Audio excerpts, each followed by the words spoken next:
Look at how easy centering this document is. 3 lines of CSS code and I've centered my main content. If you've been coding long enough to remember doing alignments with floats, then you should know that Flexbox is like God coming down from heaven and resting his hairy little nuggets across the bridge of your nose. I mean, this is just marvelous stuff here. But let's get down to brass tacks. Let's delete all this nonsense.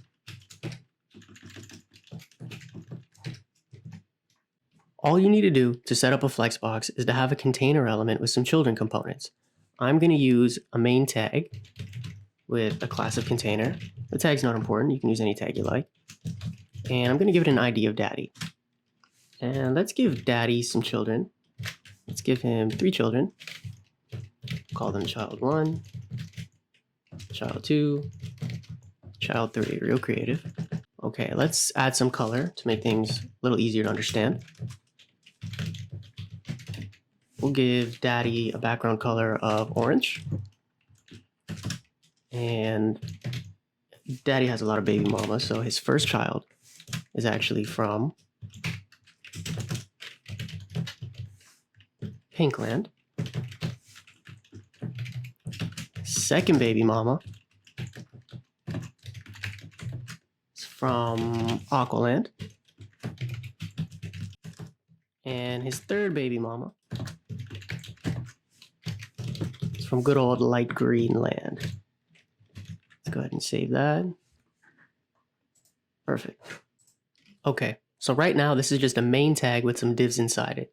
In order to establish a Flexbox, you need to give your container element, whichever tag is the father to your Flex children, a CSS class of display flex. Boom. Now we can see the layout has changed, and that's because the Flexbox defaults have kicked in. We need to set the flex direction, the direction in which your children are going to line up, to either row or column. By default, it's set to row. But we can change that easy enough by explicitly spelling out we want our children to line up in a column. Let's also give our flex container a fixed height and a fixed width, just to make things a little easier to picture. Cool. I'm also going to change the flex direction back to row. It's a bit more intuitive. Okay, so when you establish a Flexbox, there are 3 main components of interest. First is your flex container, your flex items, and your flex lines. Your flex container is simply whichever element has this property right here, display flex. The flex items are the immediate children to the flex container. They have to be the immediate children, not the granddaddy. You couldn't have a div tag out here with a class of container and expect these children inside to be flex children to this container. In this case, this main tag would become the single flex item for this container. So it has to be the immediate daddy, not the niece, not the nephew, not that girl that you only call on the weekends who probably deserves more of your attention. This immediate parent. Now a flex line is all the elements in the direction of your flex direction. So in this case, our flex direction is set to row, and our flex line is essentially this entire row. If we had 3 rows, we would have 3 flex lines. That's going to be an important concept when we get to alignment. Before we move on, let's look at a diagram that helps us better understand some Flexbox terminology. So Flexbox comes with 2 axes.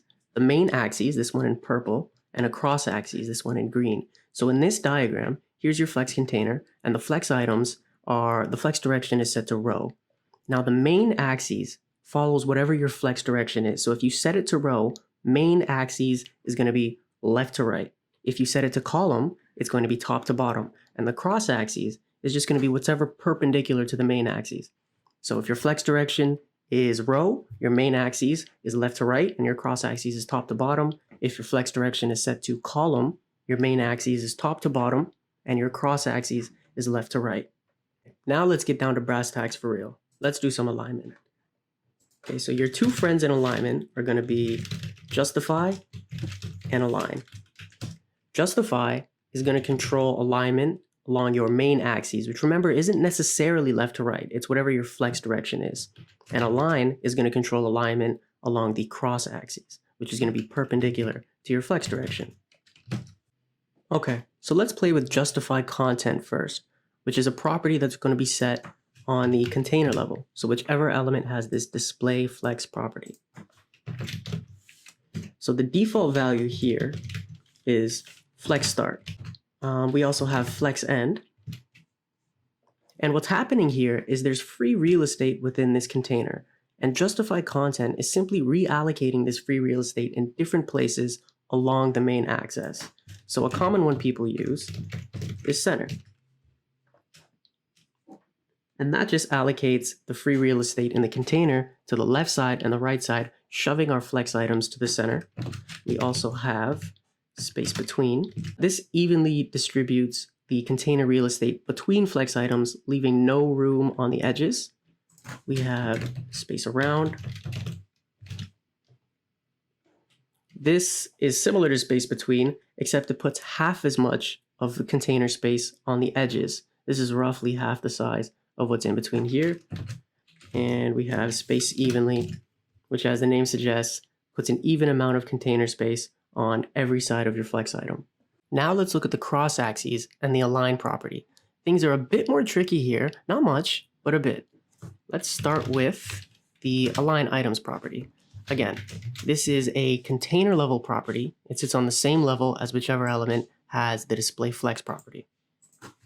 Now what this does is it controls the alignment of the flex items along the cross axes within its flex line, within its row. Probably sounds like a bunch of poo-poo, but let's run through some examples. It'll probably get a bit more clear, hopefully. So the default value isn't flex start, it's actually stretch. That's what you've been staring at the whole time. Each flex item, its height is stretched to take up the full flex line, the full row. But we can toss it a flex start property. And here you can see the flex items, they're tied to the top of the cross axes. You can go flex end, that works predictably. And we can also go center.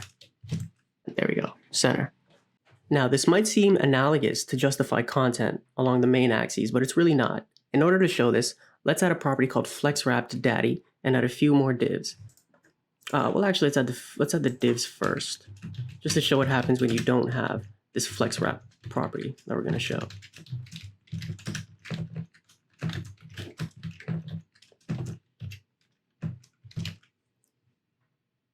Okay, let's add one more.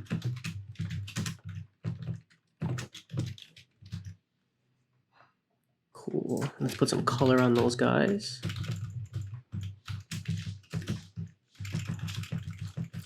Three, four. Let's go gray. Damn, Daddy's getting busy.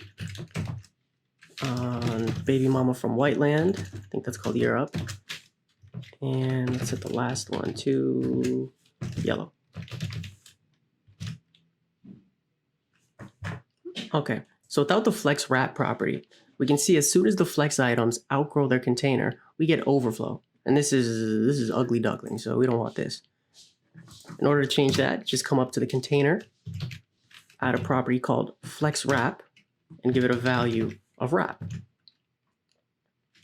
Boom. Now you can see as soon as our flex items overflow the first row, they just move on to another row.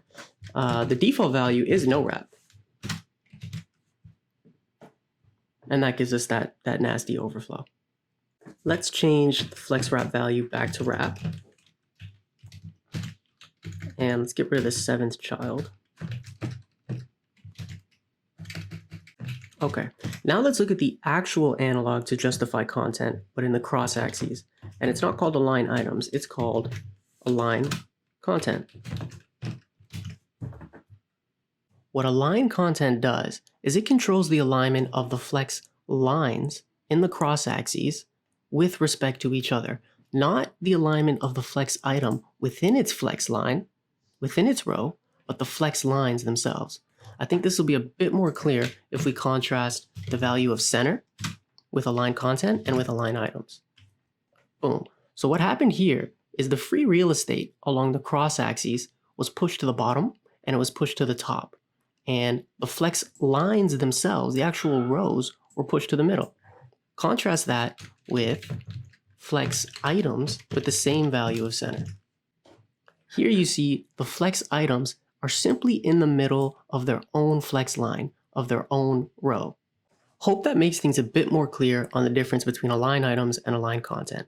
Just to finish off with align content, let's run through the remainder of its values.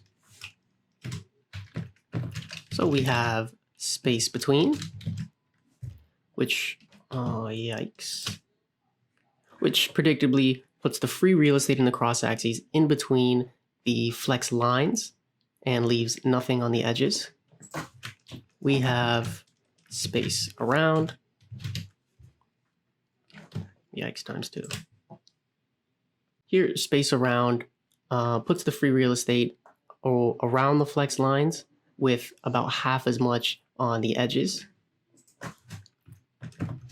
We have flex start, which starts the flex lines at the top of the cross axes, and we have flex end, yikes times 3. Cool. We also have stretch, which stretches each flex line to take the full width of its row, the full height of its row.